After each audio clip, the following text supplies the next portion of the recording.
அனைவருக்கும் வணக்கம். இன்றைய பதிவில் 12 ஆழ்வார்களில் முதன்மை ஆனவரான பொய்கை ஆழ்வார் அவர்களை பற்றி தான் பார்க்க போகிறோம். இவர் தாயின் வயிற்றில் பிறக்காமல் பொய்கையில், அதாவது தடாகத்தில் மலர்ந்த பொற்றாமரை மலர் மீது அவதரித்தவர். இவர் காஞ்சிபுரத்தில் சித்தார்த்தி வருடம் ஐப்பசி மாதம் திருவோணம் நட்சத்திரத்தில் திருவெக்கா என்னும் ஊரிலுள்ள சொன்னவண்ணம் செய்த பெருமாள் கோயிலை சேர்ந்த பொய்கையில் தாமரை மலரில் அவதரித்தார். பொய்கையில் கண்டெடுக்கப்பட்டதால் இவர் பொய்கை ஆழ்வார் என்ற பெயரை பெற்றார்.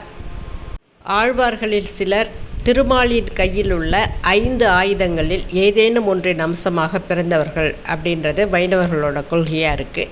இதன்படி பொய்கை ஆழ்வார் பாஞ்ச சன்யம் அப்படின்னு சொல்லக்கூடிய பெருமாளோட சங்கோட அம்சமாக கருதப்படுறார். 7ஆம் நூற்றாண்டின் முற்பகுதியைச் சேர்ந்தவர். இவரால் அந்தாதியாக பாடப்பட்ட 100 பாடல்களும் முதல் திருவந்தாதி அப்படின்னு சொல்கிறாங்க.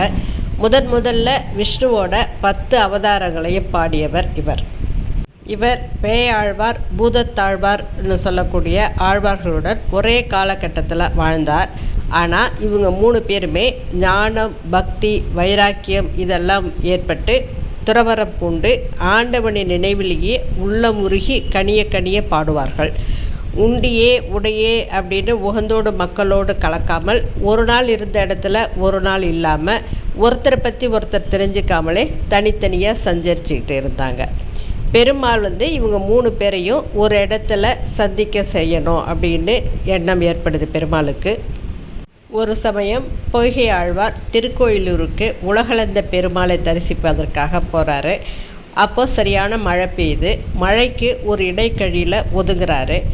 அப்போது அதே இவரை மாதிரியே அங்கே ஒதுங்கிறதுக்கு பூதத்தாழ்வாரும் பேயாழ்வாரும் வர்றாங்க. அப்போ 3 பேரோட சந்திப்பும் அங்கே ஏற்படுது.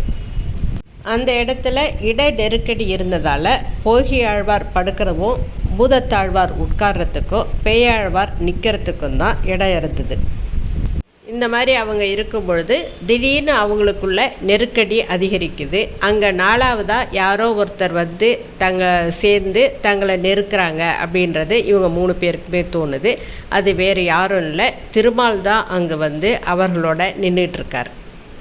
திருமாலோட திரு உருவத்தை முழுமையாக பார்க்கணும் அப்படின்னு விரும்புகிறாரு பொய்கை ஆழ்வார். அதுக்காக வெளிச்சத்தை உண்டாக்க நினைக்கிறாரு. அவர் அகில உலகத்தையே ஒரு பெரிய அகல் விளக்காகவும், உலகத்தில் இருக்கிற கடலை நெய்யாகவும் உருவகப்படுத்தி வையம் தகலியா வார்க்கடலே நெய்யாக அப்படின்னு தொடங்கக்கூடிய அந்த பாடலை பாடுறாரு. அதை தொடர்ந்து 100 வெண்பாக்களையும் இயற்றாரு. அதுதான் 1ஆம் திருவந்தாதி அப்படின்னு சொல்கிறாங்க.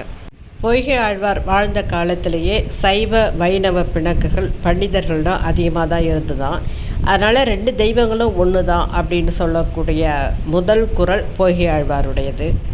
பெருமாளை இதுவரை யாரும் வணங்கவில்லையே அப்படின்னு யாரும் வருத்தப்பட வேணாம். இவருடைய பாசுரத்தை படித்தாலே உலக துயரங்களிலிருந்து விடுபடலாம். பெருமாளை இவ்வளவு நாட்கள் வழிபட்ட பலனையும் பெறலாம். இவரால் பாடல் பெற்ற பெருமை பொருந்திய நகரங்கள்னு பார்த்தா திருவரங்கம், திருவிண்ணகர், திருக்கோவலூர், திருவெக்கா, திருவேங்கடம், திருப்பார்கடல் மற்றும் பரமபதம்.